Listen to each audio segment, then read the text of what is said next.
Hi, and welcome to the Your Story Studios podcast, a podcast where we talk about all things content creation. And today on the show, I'm joined by Joel, and today we are talking about your calendar.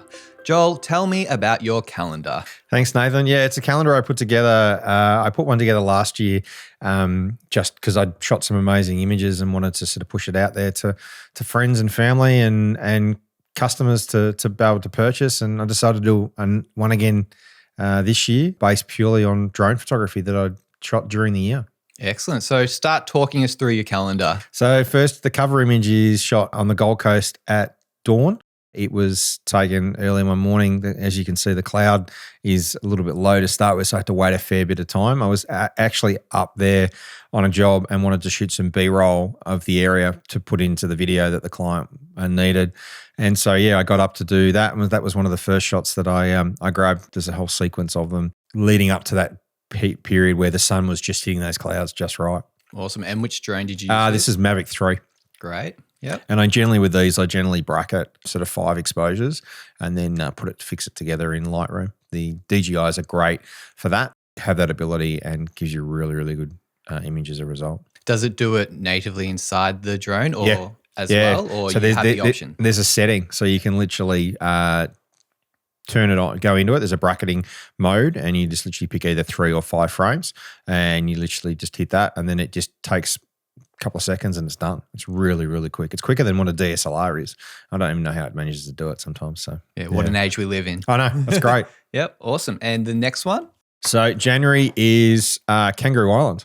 This was taken, I knew when we were going to Kangaroo Island for a job that I wanted to get some stuff with the drone. And part of it, we were there over filming a customer story piece and we picked this spot. I kind of already had picked this spot as an option to get to possibly. We were delayed, unfortunately, due to weather, so we didn't get onto the island until the next day. We were supposed to go over the night before. We found this spot, which is down the bottom of the island. It was really, really, really windy, and I thought, I'll still be able to get the drone up. So I got it up, and I shot this shot first quickly because I love the color of the water.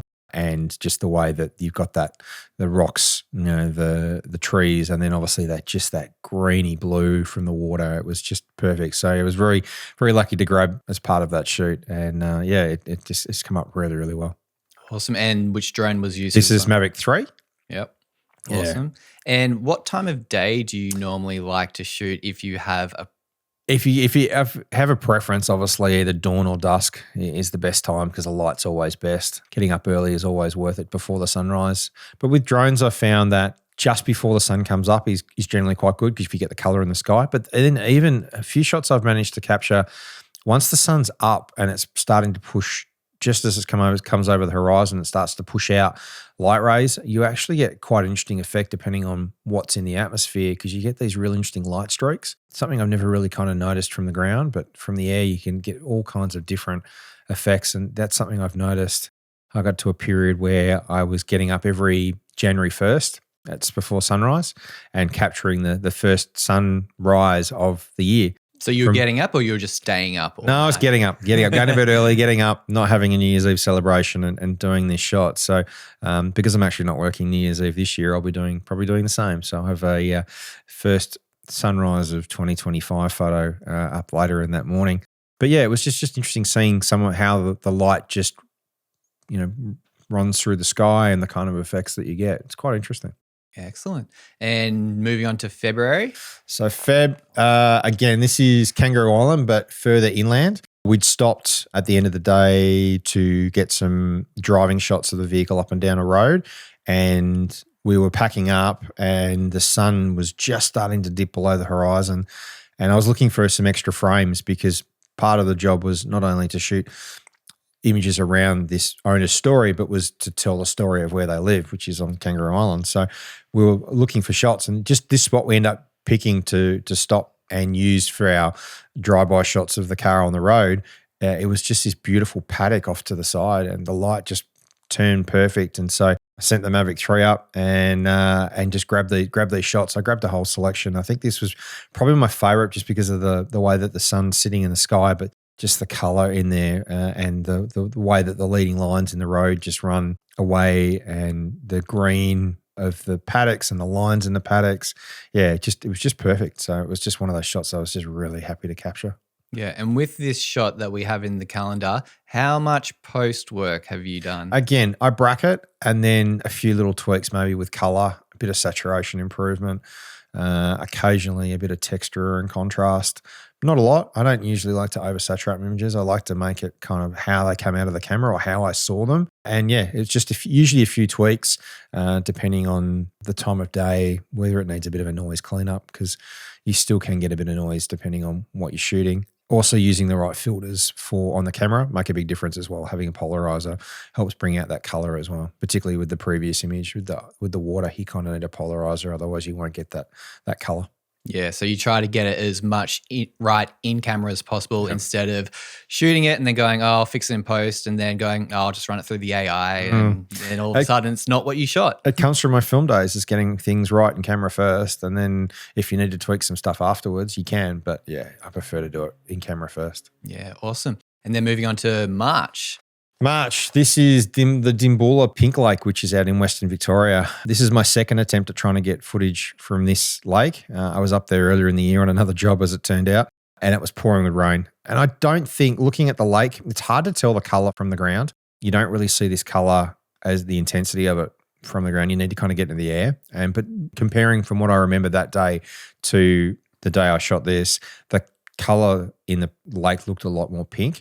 And this is basically created from the way that the algae in the water reacts to rainwater runoff. So after rain, it actually gets a lot pinker. But there's also a lot less water in the lake this time because there's a lot more of a salt rim that you can see here as well from the edge of the beach effectively out to where the water is. So that's just the salt crust, the white and the shades where it changes to the full pink. I literally did this on the way to another job. Got there early enough to be able to try and get it in, but it was so windy that day. The drone was constantly telling me that there was an issue. It was too windy, and it also struggled. It was the first time for a while that I kind of struggled bringing it back in the wind because the headwind was quite strong. But I was glad to get what I captured that day. But yeah, the Mavic 3 is a bit of a champion in that weather. It's amazing what it can achieve. Yeah. So with the wind, what do you normally do? Do you just try your best to get the best shot? Yeah, because it normally you're obviously keeping an eye on what it is and making sure that it's not above what the recommended manufacturer limits are. But sometimes you just get gusts that you can't do anything about. So you just have to be smart about it. So you need to be wary of what your battery level is at and obviously give yourself plenty of time to get back, particularly with a headwind. And that's where accidents happen and people lose drones is they send it out somewhere and haven't allowed for the wind or have the battery too low and trying to come back and then it just runs out of battery and falls out of the sky. So I'm always very wary of that. I have my limits set on the drone to be quite conservative. So it gives me a battery warning probably at 20% so that you're then aware of it to then try and bring it back and make sure that it's safely back on the ground before it's exhausted. And on a Mavic 3, how much time would it take to get to that 20%? It depends on the wind. Like on a windy day, you can burn through it very, very quickly. But there's other days where I've shot an entire job in 45 minutes on one battery because there's no wind. Wow. And it's fine.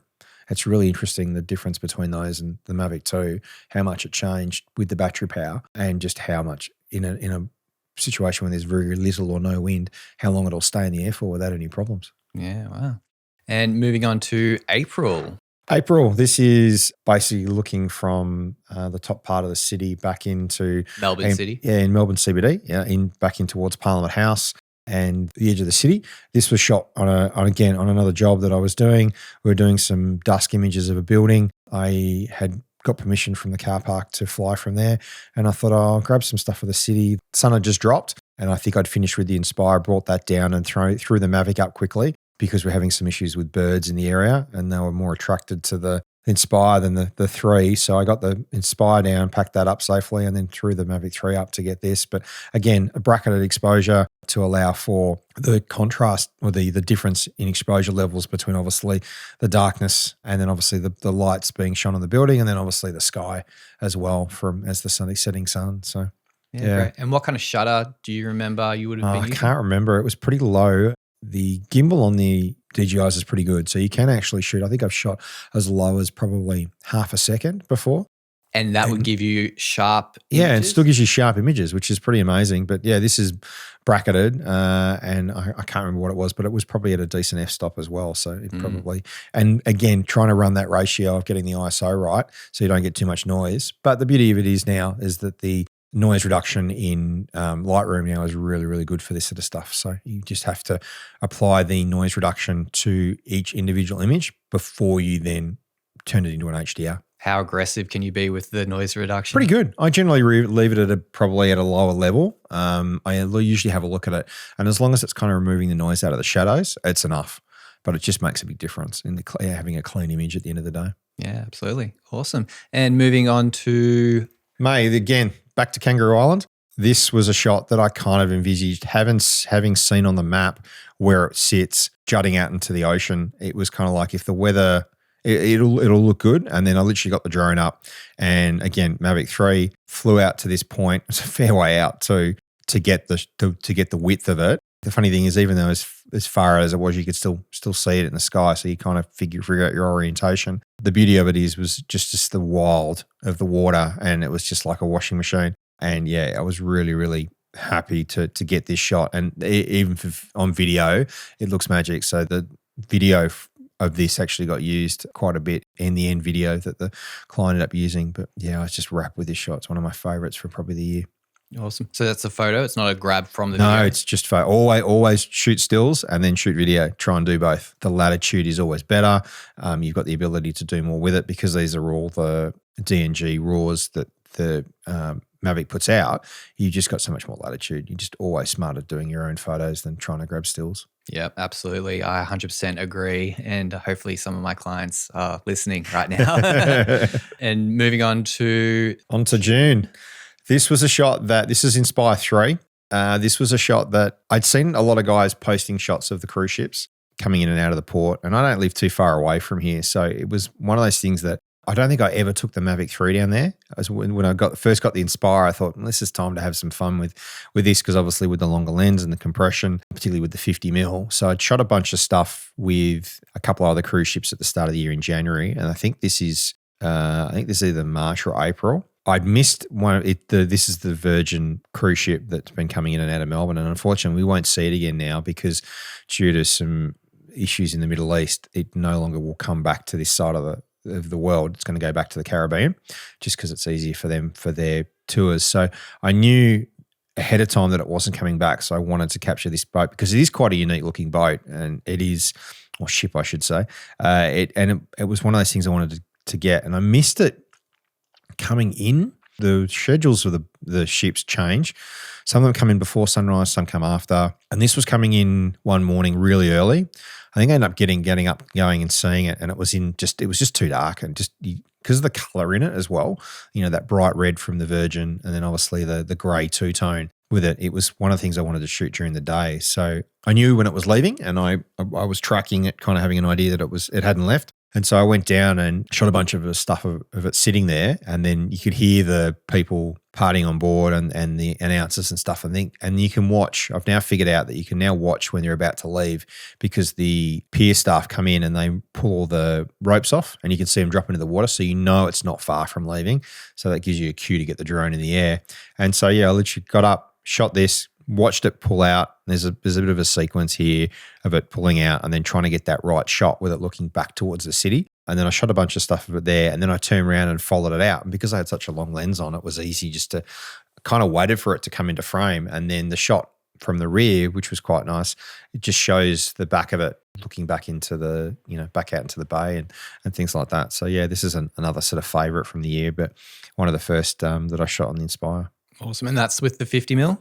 This, I think, is 35. Oh, okay. I think. Yeah, I think this is the 35, because then it was a different angle that I shot, because one of the other ones I'd used previously with the 50, and I wanted to see more of the city, because otherwise it's just too compressed. Yeah, it's a great shot. Moving on to July. This is the other shot, like the cover from the Gold Coast. You can kind of see that the sequence of this is just as the sun came through that patch of clouds before it moved up higher. The clouds were moving really fast, so they were changing constantly. So it was really hard to judge when the sun would appear and then how long it would be there for and then what the clouds would look like, because they just kept moving. I think, oh, I'm not going to get a sunrise. And then the clouds moved and then, oh, will it come back? So, yeah, it was really interesting to watch. And this was an earlier shot, but then, trying to decide which was the favourite of the two. I ended up using sort of both as for that sort of reason. Awesome. And the drone for this one? Mavic 3. Yep. Great. Okay, moving on to August. This is an interesting one. I can't remember how I found this place, but it's in Dandenong and it's a park kind of on the edge of an industrial estate, but it's really weird. You get to the car park below it and you look up and it's just a hill, but I can't remember how I found it. I think I was looking for something, always looking for locations, and I happened to, it might have been I was heading down that way and I just had stuck the thing into Google Maps and I thought, that looks interesting. It's an interesting design. And yeah, it's literally this park on the top of a hill and it's just this weird pattern on top. So I took the Inspire 3 down because I thought it'd be interesting. I'll try and go maybe with the 50 and see what it looks like, or I go 35. And I don't even remember what I end up using for this shot. I think it's either the 35 or the 24, because it was weird because you either come down and shoot close with a wider lens or come back up and shoot really tight and compress with a longer lens. And I was playing around with it and the orientation of it as well, just moving the drone, rotating it on its axis, gave totally different shots and put obviously the key style, like the key style symbol, look interesting straight, but then also look really interesting on an angle because then everything else is on a different angle.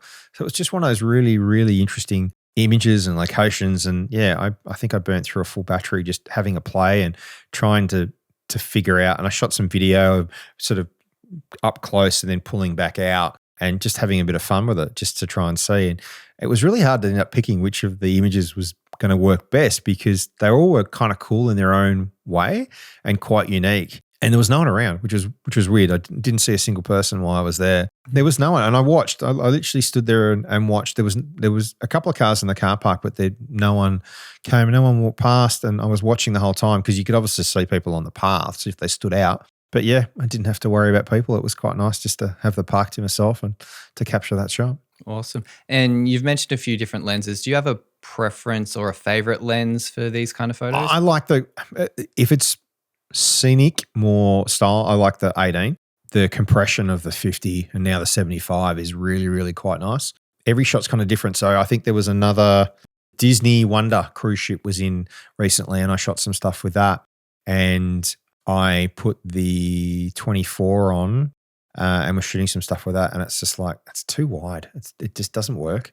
So you kind of have to put on a longer lens and go further away to get the nicer compression shot to make it look better. Otherwise, it just looks it's like shooting a car with a wide angle lens. It's just too bulbous. It doesn't give the styling right. So yeah, for a nice scenic shot, you kind of want the wider end of the spectrum. And then for subject matter objects and stuff, I think I prefer the longer lens. Yeah, great. And moving on to September. This is a shot. This is not far from my place. This is down at Black Rock and the Cerebus shipwreck. And it's something I've been wanting to capture for a while. This is with Mavic 3 and I literally just went down one day. I think I'd been running some errands and I just thrown the drone in the car. I thought, the day's not bad. We haven't had rain for a while, so the water should be reasonably clear. Problem in Melbourne, when it rains, the bay gets really dirty and you lose the colour. And so I thought, I'll take the drone with me. I'll throw it up and just have a look and see what I can capture. And it would actually work quite well. So I managed to get the pier, the really nice colour of the water, the shipwreck, and then the city in the background. And then that boat just came in at the last minute and sort of just pulled in. I think there was a race on it. It obviously came out quite wide to get the wind and had come into that shot. So unfortunately, it was just the wrong time of day to get the top-down shots of the Cerebus wreck itself because it's just too much reflection in the water. You kind of need to go back sort of first thing in the morning. But yeah, I'm kind of happy to get something like this and just something a little bit different. Yeah, and I love you're able to see the Melbourne skyline in the background. That's great. Did you have to do much tweaking? No, not really. Again, just the bracket, the time of day worked. I think it's probably about lunchtime. It kind of Normally works. people say 12 o'clock is the time not to shoot. But the light just happened to be in the right place. There's no real cloud in the sky, so you can kind of clearly see that city skyline. But it's also getting the height right because you can kind of lose it depending on where you sit. So it's just the right angle for it to be able to be captured. Yeah, a lot of things just came into alignment to create this shot. Yeah, that's great. Excellent. Now moving on to October. Back to the Gold Coast. This was part of what I was doing was to capture the B-roll effectively of this skyline to use for the video. So I was grabbing some stills at the same time. I've shot this shot from the other direction. So about 3/4 of the way down through the image, there is another set of buildings that are quite picturesque and a lot of people try and capture with the drone. And I'd shot that the year before when I was up there, probably almost 12 months to the day, and shot the other direction looking back up the beach. But this time I shot this angle looking back down the beach that way, just for a different kind of shot. So it kind of works quite well. The Meriton Hotel is a really nice standout from that angle because it's quite strong and bold. It wasn't the best sunrise, so the colour's not really great, but I was happy to get what I got. Awesome. And drone? Mavic 3. Yep, great. On to November.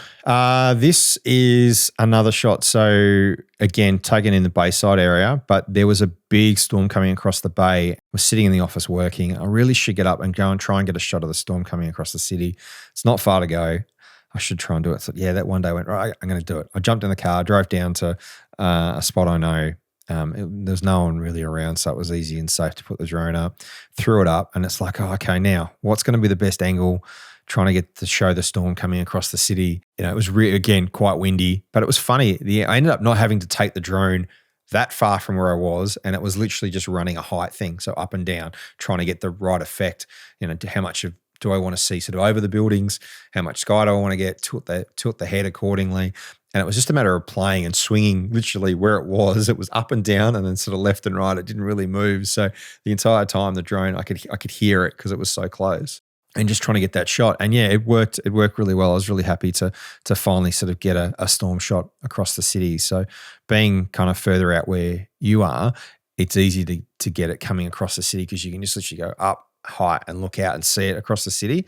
But being close to the water, it kind of shifts at times. And sometimes a lot of the storms go around us, but this time was coming through the city. I was shooting it and then I started to feel a bit of rain. I went, yep, land time. Brought the drone down, packed it up, and I think it then started to pour not long after that. Are you allowed to fly in the rain, or is it just you not just a good don't? idea? It's not a good idea. They're not weather sealed to a certain degree. The props and where the motors are can cause issues if water gets into there. But yeah, I generally won't fly in the rain. If I get caught in the rain, yep, sure, you'll push the limit. I generally try to prevent it as much as I can. Yeah, and this is Mavic 3 as well. Mavic 3, yeah. Yep. And moving on to the last month, On to December.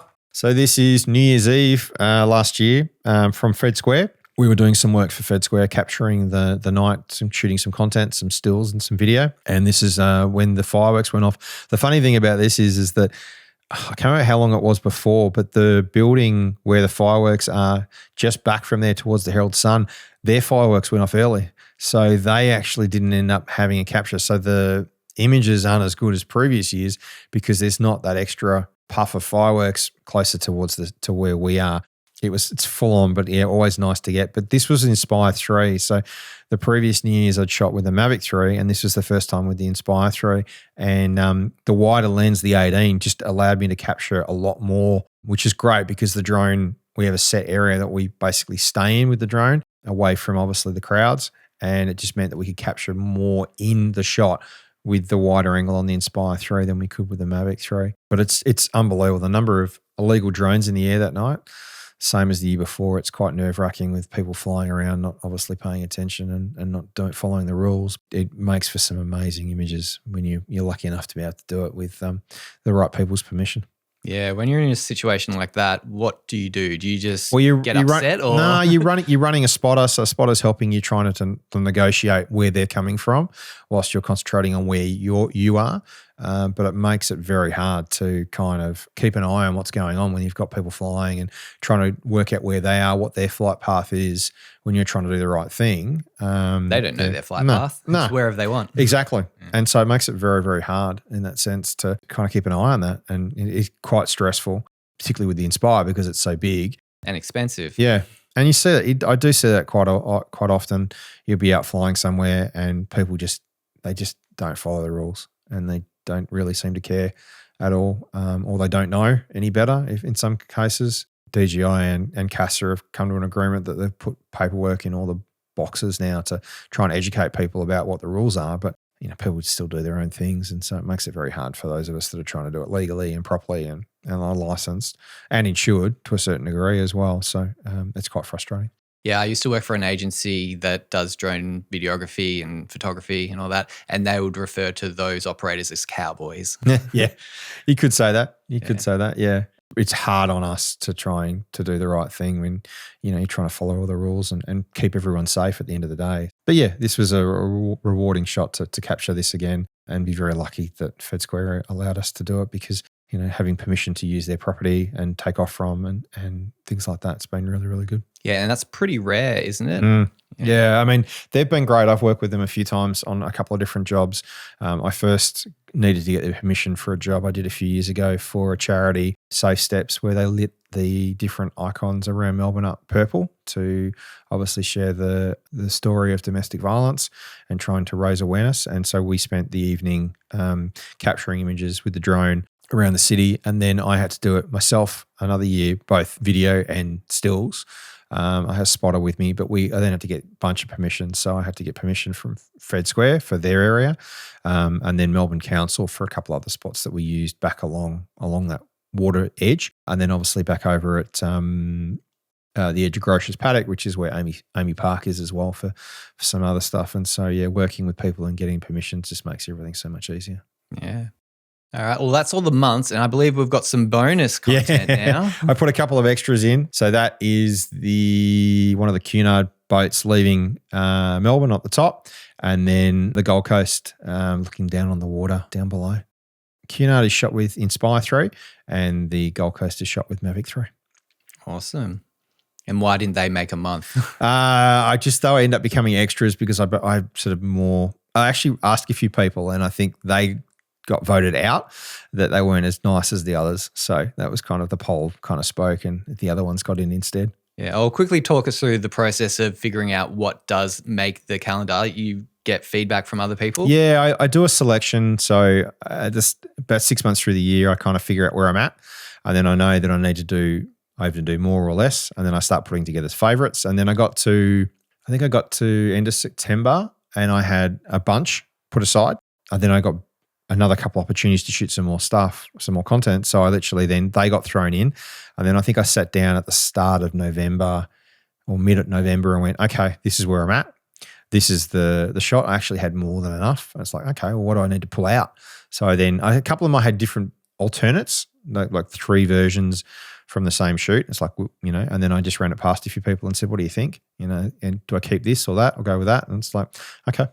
So yeah, a couple of them I got overruled on, which was fine. I'm happy for that. I'm happy to take opinion, and yeah, it kind of worked. So yeah, I'm quite happy with how it's all come together. Great. And were there any shots in the calendar that you thought, I really wish I shot that with a different drone, or are you happy with how they all turned out? Pretty much everything. I mean, predominantly I'd shoot most of them with the Mavic 3 just because it's the most versatile, and it's the one I have with me probably more often on shoots. There was some more I would have liked to have probably done if I had more time, probably with the Inspire 3 just to try.